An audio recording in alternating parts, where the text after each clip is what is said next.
2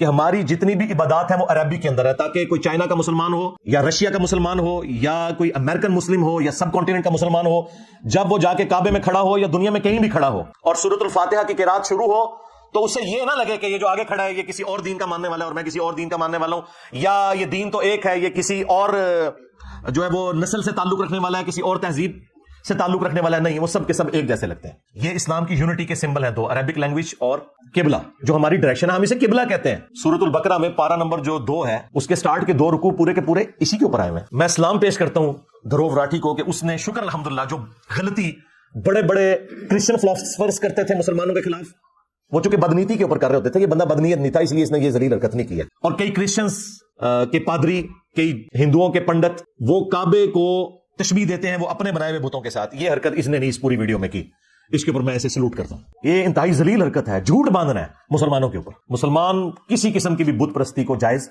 نہیں سمجھتے. اب رہ گیا جو مسلمان جا کے قبروں کے آگے جھکتے ہیں تو ان کی بھی اگر آپ اوریجنل تعلیمات پڑھیں تو ان کے اندر بھی ایسی کوئی بات موجود نہیں. یہ صرف جہالت کے اوپر مبنی ہے. کوئی بھی اس کی اجازت نہیں دیتا کہ آپ کسی مرے ہوئے بندے کی قبر پہ جا کے تو اسے سجدہ کرنا شروع کر دیں یا اس کے سامنے حد رکوع جھکنا شروع کر دیں. یہ بالکل اسلام کے اندر حرام ہے، اور اگر عبادت کی نیت سے ہوا تو یہ کفر و شرک ہے. سیدھی سی بات ہے. بت کا کوئی کانسیپٹ اسلام کے اندر موجود نہیں ہے. خدا کا بھی بت نہیں بنایا جا سکتا، کوئی اسٹیچو نہیں بنایا جا سکتا. لہٰذا وہ جو اس ویڈیو میں کہہ رہے تھے کہ جس طرح آپ اپنے باپ کی تصویر رکھتے ہیں نا، آپ اس تصویر کے پیچھے جو ہستی ہے اس سے اپنی عقیدت کا اظہار کر رہے ہوتے ہیں، اس تصویر سے آپ کا لینا دینا کوئی نہیں ہوتا.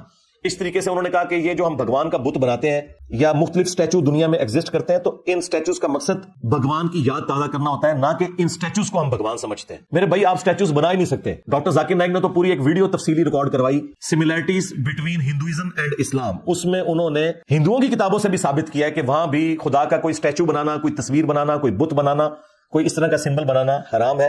اور قرآن حکیم میں تو اللہ تعالیٰ نے ایک آیت میں واضح کر دیا، لیس کمثلہ شیء وہو السمیع البصیر. اللہ کی مثل کوئی شے ہے ہی نہیں ہے اور وہی سننے والا اور دیکھنے والا ہے. جب اللہ تعالیٰ کی کوئی مثال بیان ہی نہیں ہو سکتی تو اس کا اسٹیچو نہیں بنایا جا سکتا، ورنہ تو ہمارے پیغمبر خود بناتے ہیں. ہمارے پیغمبر نے تو جب فتح مکہ ہوئی تو حضرت ابراہیم علیہ السلام کی تصویریں بھی بنی ہوئی تھی کعبے کی دیوار کے اوپر. بعض مسلمان ریلیکٹنٹ ہوئے کہ ہم ان تصویروں کو کیسے مٹائیں، تو نبی علیہ السلام نے اپنے مبارک ہاتھوں سے مٹائیں وہ اپنے جد امجد کی تصویر. یہی وجہ ہے کہ ہمارے پروفٹ کی کوئی تصویر دنیا میں نہیں ہے. حالانکہ تصویریں اس وقت بھی بنائی جاتی تھیں لیکن کسی نے جرت نہیں کی کہ ایک تصویر بنا کے رکھ لیں، نہیں، کیونکہ بت پرستی اسی سے داخل ہوتی ہے. سورہ نوح کے اندر جو 4 بتوں کا ذکر آیا ہے نا، جو قوم نوح پوجا کرتی تھی، اور جب قوم نوح ان بتوں کو پوج رہی ہے تو اس کا مطلب ہے کہ حضرت نوح علیہ السلام سے پہلے سے یہ بت پرستی کا سلسلہ شروع ہوا ہے. اور اس کی تفصیل قرآن میں تو نہیں آئی ہے، صرف بتوں کے نام آئے ہیں، لیکن صحیح بخاری کے اندر اس کی تفصیل موجود ہے کہ بیسیکلی یہ حضرت نوح علیہ السلام سے پہلے ان کی قوم کے اندر اللہ کے نیک بندے ہوا کرتے تھے. ظاہر ہے کہ پہلے انسان اور پہلے پروفٹ حضرت آدم علیہ السلام ہے. یہ بھی اس میں انہوں نے کہا کہ جی حضرت آدم علیہ السلام کو مسلمان پیغمبر مانتے ہیں. جوز اور کرسچنز جو ہیں وہ حضرت ابراہیم علیہ السلام سے سٹارٹ لیتے ہیں یا نوح علیہ السلام سے سٹارٹ لیتے ہیں. تو یہ کنسنسس حضرت آدم علیہ السلام ہی پہلے انسان ہے اور وہ پہلے پیغمبر بھی ہیں. ان کی نسل ہی میں جب بت پرستی شروع ہوئی تو وہ ایسے شروع ہوئی، صحیح بخاری میں آتا ہے کہ کچھ نیک لوگ عبادت کیا کرتے تھے. ان کے مرنے کے بعد لوگوں نے کہا کہ ہم بھی اپنے اندر عبادت کا جذبہ پیدا کرنے کے لیے نا، جہاں پہ بیٹھ کے وہ عبادت کرتے تھے وہاں پہ انہوں نے وہ 5 نشانیاں پتھروں کے طور پر رکھ لی کہ ان کو دیکھ کے ہمارے اندر بھی موٹیویشن پیدا ہوگی. پھر آہستہ آہستہ وہ بت کی شکل اختیار کر گئے اور لوگوں نے انہی کو پوجنا شروع کر دیا، اور وہی کانسیپٹ کے پیچھے تو خدا ہی ہے. تو اس طریقے سے بت پرستی سٹارٹ ہوئی. آج بھی آپ کو جو لوگ جاہل لوگ ہیں وہ کہتے ہیں ہم مزارات کے اوپر اس لیے جاتے ہیں کہ تاکہ ہم وہاں جا کے ان نیک بندوں کو یاد کریں کہ انہوں نے کیسے اللہ کو خوش کیا تھا، تو پھر اس سے ہمیں موٹیویشن ملے گی. جی آپ کے بڑے بھی یہی کچھ کرتے تھے، انہوں نے بھی ایسے ہی سٹارٹ لیا تھا کہ یہاں اللہ کے نیک بندے. یہاں پہ بھی آپ دیکھ رہے ہیں انہوں نے چلا کٹایا جی. سیم چیز بخاری کے اندر موجود ہے. ان 5 بتوں کا سلسلہ پھر شروع ہوا. قرآن حکیم اس حوالے سے اتنا سینسٹیو ہے بت پرستی کے حوالے سے کہ اللہ تعالیٰ نے سورۃ الحج کی آیت نمبر 30 میں، چیپٹر نمبر یہ 22 ہے، فرمایا کہ بتوں کی گندگی سے بچو. اس سے گند کہا ہے، نجس، غلاظت کہا ہے بتوں کی. پھر اللہ تعالیٰ نے سورہ الزمر کی آیت نمبر 3 میں کہا کہ یہ لوگ ان بتوں کی عبادت اس لیے کرتے ہیں کہ یہ کہتے ہیں کہ یہ ہمیں اللہ کے نزدیک کر دیں گے، پیچھے اللہ ہی ہے. تو اللہ تعالیٰ نے اسے بھی کنڈیم کیا کہ یہ بالکل صراحتاً کفر ہے. اور سورہ یونس میں تو اللہ تعالیٰ نے کہا کہ تم وہ بات کر رہے ہو جو اللہ کے بھی علم میں نہیں ہے، زمین و آسمان میں، کہ اللہ نے کوئی اپنا نائب مقرر کیا اس حوالے سے کہ اس کے ذریعے تم اللہ تک پہنچو گے. اور پھر سورۃ الاعراف میں تو اللہ تعالیٰ نے جتنی تفصیل کے ساتھ اس کو ذکر کیا، اللہ نے کہا کہ یہ جو تم نے بت بنائے ہوئے ہیں یہ تو تمہاری طرح اللہ کی مخلوق ہے. اور پھر اللہ تعالیٰ نے اس کو مزید سمجھایا کہ کیا ان کے پاؤں ہیں جس سے یہ چلتے ہیں، کیا ان کے ہاتھ ہیں جن سے یہ پکڑتے ہیں. ہاتھ تو ہیں لیکن پکڑتے تو کوئی نہیں نا. باقی تفصیلات کے لیے پی کے فلم دیکھ لیں. کیا ان کی آنکھیں ہیں جس سے یہ دیکھتے ہیں، کیا ان کے کان ہیں جس سے یہ سنتے بولتے ہیں اللہ نے ایک ایک عضو کا ذکر کیا اور انسانیت کو آر دلائی اس حوالے سے، وہ انسانیت جو شرک میں ڈوبی ہوئی ہے کہ تم ان سے بہتر ہو، کہ تم چل پھر سکتے ہو، پکڑ سکتے ہو، سن سکتے ہو، لیکن یہ وہ بت ہیں جن کے اندر یہ کچھ بھی نہیں ہے۔ اور پھر جو اس کو اپنے ایپیکس کے اوپر پہنچایا وہ ہمارے ابا جی نے پہنچایا، حضرت ابراہیم علیہ السلام نے۔ وہ انشاءاللہ میں بعد میں اگلے پوائنٹس کے اندر ان کا ذکر کروں گا، چونکہ اس ویڈیو میں انہوں نے ان کا ذکر بھی کیا۔ تو اسلام میں کسی قسم کی کوئی قبر پرستی، بت پرستی کسی بھی حوالے سے نہیں ہے۔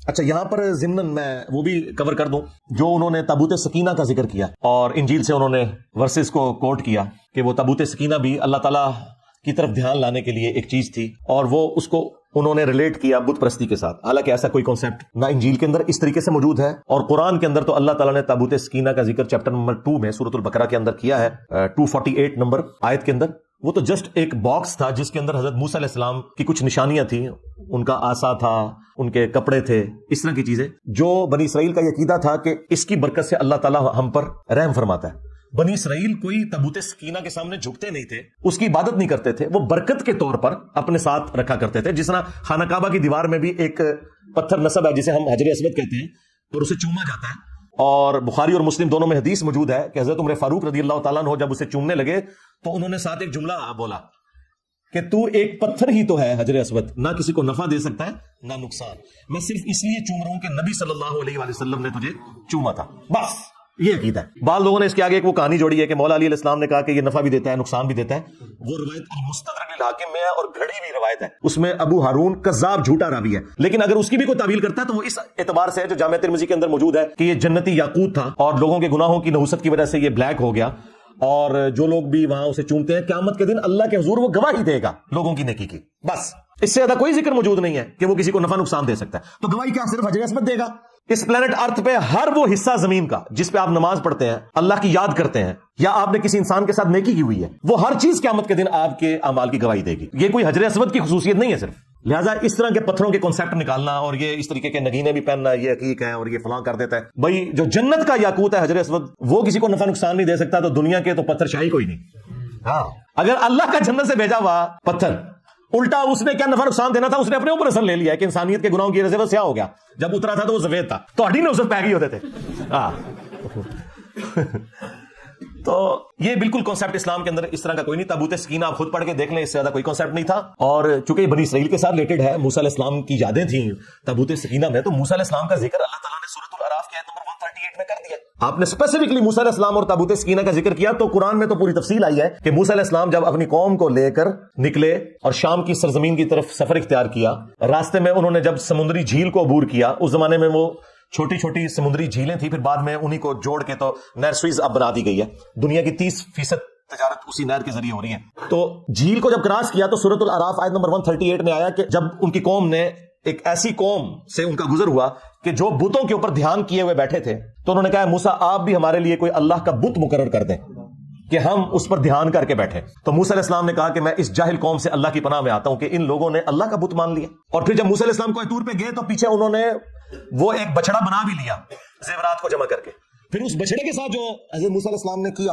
اس کے ٹکڑے ٹکڑے کروائے اور اس کو پانی میں بہا دیا۔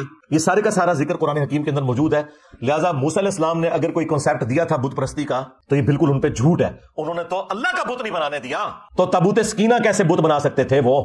یہ بالکل جھوٹا الزام ہے۔ اور اسی کانٹیکسٹ میں ایک حدیث جامع ترمذی میں موجود ہے کہ ہمارے محبوب علیہ السلام کے چند اصحاب آپ کے ساتھ تھے، غزوہ حنین کے موقع پر ایک درخت کے پاس سے گزرے جسے ذات انواد کہا جاتا تھا، جہاں مشرکین عرب اپنا اسلحہ لٹکاتے تھے اور ان کا یہ عقیدہ تھا کہ جو یہاں پہ اسلحہ ٹچ کرتا ہے اسے جنگ میں فتح ہوتی ہے۔ فتح پھر بھی کوئی نہیں ہوئی، حنین وہ ہار ہی گئے مسلمانوں سے۔ تو چند اصحاب نے کہا یا رسول اللہ آپ بھی ہمارے لیے کوئی درخت مقرر کر دیں جس سے ہم برکت حاصل کریں۔ انہوں نے کوئی اللہ کا بت نہیں مانگا تھا، انہوں نے برکت کے لیے ایک چیز مانگی۔ تو نبی علیہ السلام نے فرمایا سبحان اللہ، اللہ پاک ہے، تم نے تو مجھ سے وہی ڈیمانڈ کر دی جو موسیٰ کے اصحاب نے کی تھی۔ پھر نبی علیہ السلام نے سورۃ الاعراف کی آیت نمبر 138 جو میں نے بیان کی تلاوت کی، اور پھر آپ نے فرمایا اس ذات کی قسم جس کے قبضے قدرت میں میری جان ہے، تم بھی اگلے لوگوں کے طریقے پہ چل پڑو گے۔ اور پھر اگلی پوری حدیث بخاری مسلم میں موجود ہے، قدم با قدم بالشت بر بالشت، حتیٰ کہ اگلے لوگوں میں سے کوئی گوہ کے سوراخ میں داخل ہوا تو تم بھی یہی کام کرو گے۔ صحابہ کرام نے پوچھا کہ اگلے لوگوں سے مراد کیا جیوز اور کرسچنز ہیں؟ آپ نے فرمایا اگر وہ مراد نہیں تو اور کون سے لوگ مراد ہیں؟ اور ہمارے پروفٹ نے ہمیں پہلے ہی بتا دیا کہ میری امت میں بھی یہ خرابیاں آئیں گی، لیکن ان کا تعلق نہ مجھ سے ہے نہ کسی پیغمبر کے ساتھ ہے۔ لہٰذا آج پریکٹیکلی اگر آپ کو کہیں مسلمان کسی قبر کے آگے گھیرے پڑے نظر آ رہے ہیں اور ہندو ان کے اوپر اعتراض کرتے ہیں کہ ہم کھڑا کر کے پوجتے ہیں، تم لٹا کے پوجتے ہو، تو ہم ان کو بتائیں گے کہ نہ اسلام میں یہ کھڑا کر کے کسی کو پوجنے کی اجازت ہے، نہ لٹا کے پوجنے کی اجازت ہے، ورنہ اس پلانٹ ارتھ پہ سب سے متبرک قبر تو رسول اللہ کی قبر ہے صلی اللہ علیہ وآلہ وسلم. اور مسند احمد میں حدیث ہے، حضور دعا کرتے ہیں اللہم لا تجعل قبری وثنا یعبد، اللہ میری قبر کو وہ بت نہ بننے دینا کہ لوگ اس کی پرستی شروع کر دیں. ہمارے نبی علیہ السلام تو اپنی قبر کو بھی بت کہہ رہے ہیں اگر پرستی شروع ہو جائے. وہ قبر مبارک جو ہمارے ماں باپ اولاد سب سے بڑھ کر ہمیں محبوب بھی ہے، اور اس قبر کی حاضری ہر مسلمان کے دل کی خواہش بھی ہے. بخاری مسلم دونوں میں حدیث ہے، نبی علیہ السلام کے آخری دن چل رہے تھے اور حضور صلی اللہ علیہ وآلہ وسلم تکلیف کی وجہ سے اپنے چہرے انور سے چادر ہٹاتے اور پاس پانی کا ایک برتن تھا، اس سے ہاتھ گیلا کر کے اپنے چہرے پر مل کے اپنے بخار کی شدت کو ٹھنڈا کرتے اور ساتھ ساتھ فرماتے لعن اللہ الیہود والنصارى، اللہ کی لعنت ہو یہود و نصارہ پر، اتخذوا قبور انبیائہم مساجدا، انہوں نے اپنے انبیاء کی قبروں کو سجدہ گاہ بنا لیا تھا. اور ہماری ماں سیدہ عائشہ سلام اللہ علیہا کے الفاظ ہیں کہ اگر ہمیں یہ خطرہ نہ ہوتا کہ لوگ رسول اللہ کی قبر پہ سجدے شروع کر دیں گے تو ہم نبی علیہ السلام کی قبر مبارک کو زیارت کے لیے اوپن کھول دیتے اور حجرے کی دیوار کو گرا دیا جاتا. آج تک اوپن نہیں ہے قبر مبارک، لیکن چونکہ نبی علیہ السلام ہمیں ڈرا رہے تھے یار اگر رسول اللہ کی قبر مبارک کا یہ سٹیٹس ہے تو باقی تو دنیا کی ہر قبر شاہی کوئی نہیں. اور اما عائشہ کہہ رہی ہے کہ ہمیں پتا تھا کہ حضور ہمیں ڈرا رہے ہیں، اس لیے ہم نے اس طرح کی کوئی ایکٹیویٹی پرفارم نہیں کی.